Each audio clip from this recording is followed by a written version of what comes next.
All right, music fans, welcome back. Harmless Dave here on the Harmless Dave channel, doing something a little bit different in real time for, I don't know, a couple of people who might want to watch this because it's interesting because it has nothing to do with me, really.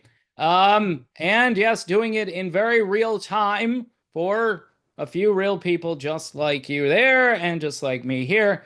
So if the audio is crappy, my microphone is kind of off to the side here because I'm gonna be doing an unboxing. We'll call this the poor man's unboxing of 8-track tapes from a bygone era. Now, before I even get to that, right? And why would I do this? I don't know, because people unbox stuff now on YouTube and I end up watching the videos. I'm like, yeah, that was kind of interesting. All right, so first of all, check out this stylish case, right? So, and the case has this hinge like from I don't know, look almost like looks like a toolbox, right? So it's pretty impressive. It's a little worn and you're not getting the full effect here, but the case is a little dusty. All right, so I'm opening the case and inside are a bunch of 8-track tapes. All right, so let's get a shot of that. There you go. I thought that was a pretty good shot. It's not completely full. So there are, let me see here, 3, 5, was it 12, 15, like 18 8-track tapes. And I'm going to go through each one of them. This will be a very interesting group of 8-track tapes. I can tell you that. And it brings back memories. The crazy thing about 8-tracks, right? You're in the middle of a song. And you only know this if you're someone who's my age, because my older brother and sister, they used to ride in this GTX, which is not a GTO. It's a Chrysler product. So it was constantly in the shop, but it was a really cool car. And my brother-in-law, he had this 8-track player kind of like set apart from the rest, and you had to wire it back up. And I remember hearing this click click sound. The song would switch. It would be in the middle and it would switch to the next program in the middle of the song. Just, and hence this is why, among a number of other reasons why 8-tracks were not made after, say, I don't know, maybe 1981, 82, in that area. All right, so let's take a look at these 8-tracks. Some of them are going to be kind of hard for me to read, but this first one here, Jim Croce's I Got a Name. Fantastic album, I think came out right after Jim passed away, was killed in that unfortunate plane crash. Jim Croce should be in the Rock and Roll Hall of Fame. All right, just I could say it till I'm blue in the face. Nobody cares, but if they can put Nirvana in there, Jim Croce had a better catalog. All right, just saying. I mean, even if you like that style of music, Jim Croce had a better catalog. Um, okay, this one's kind of interesting. Get it together, man. Check out the psychedelic picture there. 1971. All right. Sessions presents. I don't know if you could see that. Get it together. It's a little bit dirty. Yeah. The cheap camera I'm using doesn't seem to focus very well. This is an interesting one, right? So you've got Jethro Tull, Songs from the Wood, and Jethro Tull and Ian Anderson looking quite nice. I almost called him Jethro Tull. It's like on Chrysalis Records, and this is in really good shape. Um, Check out the backside here. So, again, you're in the middle of one song, it's going to kick over to the next program. Another guy I haven't thought of in a while, Harry Nilsson, Aerial Pandemonium Ballet. Wow, what a cool name for an album. And this one is in really good shape too. Check it out. I mean, some of these are in a little rough shape, but you notice people put names?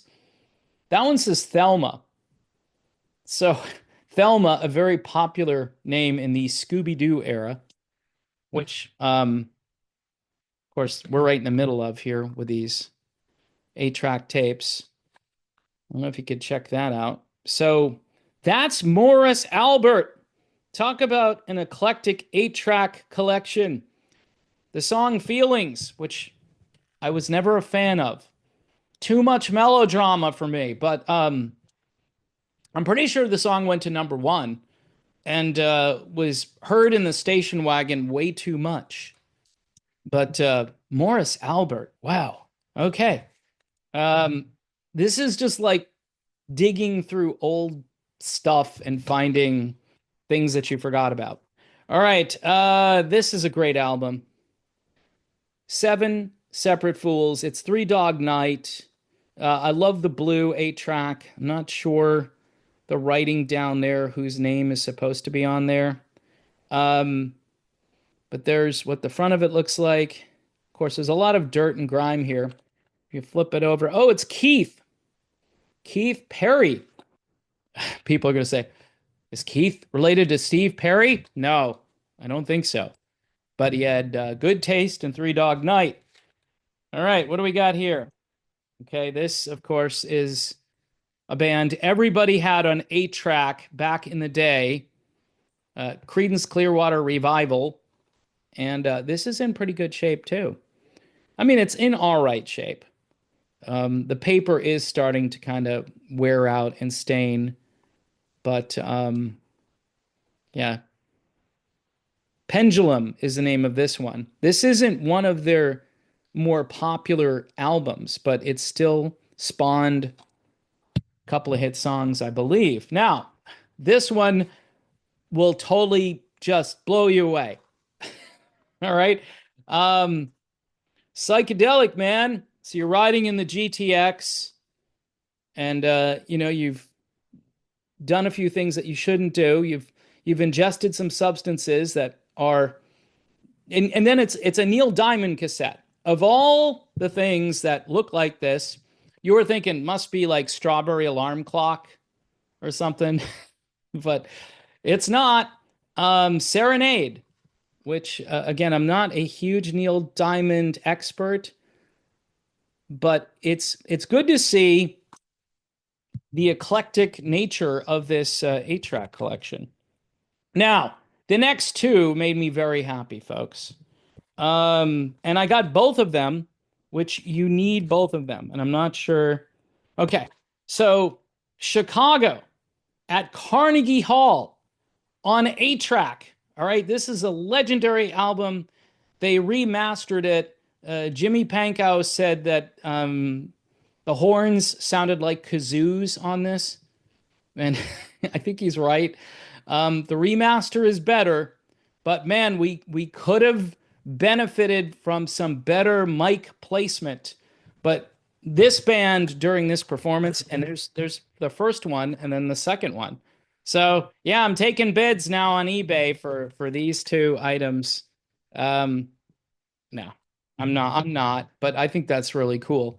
The remaster is better, but again, it doesn't fix everything.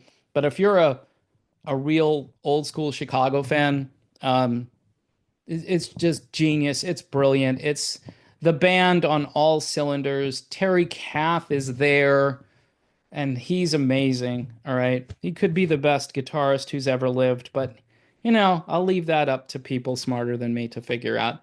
All right. I don't know if I can even read this. Top pop singles of 1971. And the name Russ is on this one. Or no, Mike. I'm sorry. Because it's so out of focus. I'm like, is it Russ? Or is it Mike? Or is it both? It could have been Russ's, and then Mike stole it and wrote his name over Russ's name. So that's probably what happened here. The front of it is in really rough shape, but 1971, folks, the biggest hits from 71. Okay, now again, here's another band that people don't talk about much. Rare Earth, all right? Giants, not an album called Giants, but giant hit songs. Rare Earth could easily be. I don't think they're in the Hall of Fame. They're at the tail end of the Motown era, and they rocked out, and they were a little more psychedelic than a lot of the Motown stuff. But if you could see this here, I'm sorry for some of this. I Just Want to Celebrate is on there. I Know I'm Losing You. I mean, these are songs that really should be on a classic rock station, but they've moved on. They're in the 90s now for classic rock. And if you go back to like the early 70s, it's going to be like Led Zeppelin, and that's probably it, or maybe Hendrix. Next up here, I don't know if you could see this, Dawn. This one clearly owned by Danny. Okay, it's weird how there's one case with all of these different 8-tracks. I think somebody just decided I'm going to condense everything from our family and put it into one box, and maybe that's why it is so eclectic. Candida is on here. Tony Orlando, who was so big in the 70s. I think he had his own TV show too. Tony Orlando and Dawn. All right, so the only part of this you can really say is that Wings at the Speed of Sound, which was an album many people owned, and the front of it is in really rough shape. I wish I had an 8-track player just to see if these things will play. Another blue 8-track, which makes me happy. Talk about eclectic. We go from Tony Orlando to Wings to the Alan Parsons Project and their album I, Robot, or I, Robot. I don't know why I say I, Robot, because it's a thing. I'm doing the robot. So I, Robot, it's like, never mind. All right, so that was kind of stupid. Anyway, I, Robot and or I, Robot. You can put the accent on whatever syllable you'd like. Courtesy of GRT and Arista Records. Arista or Arista. Alan Parsons, brilliant. He's not in the Hall of Fame. I don't think he's in the Hall of Fame, is he? So you have Jim Croce. This is like the box that should be in the Hall of Fame. All right, the only thing that you can really see on this, and it's pretty much self-explanatory, okay? Pretty much everybody in the world had a Beatles 8-track in their collection at the time. And this one says the Beatles Part 1. So I'm missing the Beatles Part 2 on 8-track, which is kind of a shame. The front of it is in really rough shape. There it is. All right. Next up, all right, Carole King. Talk about basic printing and packaging. Yes, Carole King. Here you go. Or Tapestry and Other Favorites. Actually, she has a lot of stuff that was on the radio that disappeared, and people play like 3 songs by Carole King. And she's one of the greatest songwriters in history. So it's kind of dumb to narrow her stuff down, focus test her stuff down, because again, even like her B-side material is better than most people's A-side stuff. Finally, you're probably thankful that we're getting toward the end here. I saved the Chambers Brothers for last. And I used to play the Chambers Brothers. This is their album called Now. And a really cool funky soul band that people don't talk about. I don't think they're Hall of Fame worthy in the sense of catalog, but stylistically, they're very cool and they're very groundbreaking. And you wouldn't have bands like the Red Hot Chili Peppers. Maybe you don't want bands like Red Hot Chili Peppers, but you need the Chambers Brothers first before you get there. And these guys were really cool.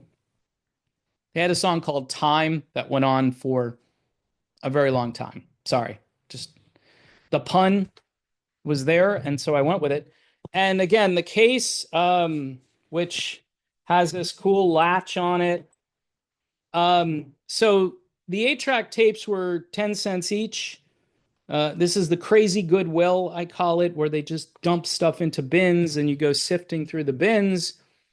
And the case, they charged me 50 cents for the case. can't use that case unless you take the inserts out for the 8 tracks. You can't store anything else in this case. I mean, you might be able to store, I don't know, other paraphernalia that they had in the 70s. Um, but to me, this is just like history. People are throwing away their history. I know you can't use it anymore. But there's something about this that just makes me feel off when I see all this stuff. And it's kind of like all these things are orphaned. And I'm here I'm here to bring them into my family. Like, yes, I don't have a functioning 8 track player, but now maybe my goal is to get one. So I can play one of these and see the tape kind of spooling out. But those were good memories in the 70s riding in my brother-in-law's GTX. I was in the back seat and we were coming back from the beach and we had all these beach towels and the towels were blowing and I was getting just engulfed in the towels and we were listening to things like Gordon Lightfoot, I remember was on Sundown and they had cranked that up. Imagine cranking up some Gordon Lightfoot. How square is that? How amazing is that? Would be the better way to describe it. Anyway, folks, my name is Dave. This is my channel. Thanks for watching. I know this didn't have too much of a point to it other than it was the poor man's unboxing of missing and forgotten about 8 tracks. And it's history. And we can't lose our history, even when it comes to old music that many of us have forgotten about. But it's gone, but it's not forgotten. It's technically not gone, but people are starting to forget about it. So anyway, folks, thanks for watching. God bless everyone, and I will be back eventually with a more normal video. Who knows when, but soon. So stay tuned.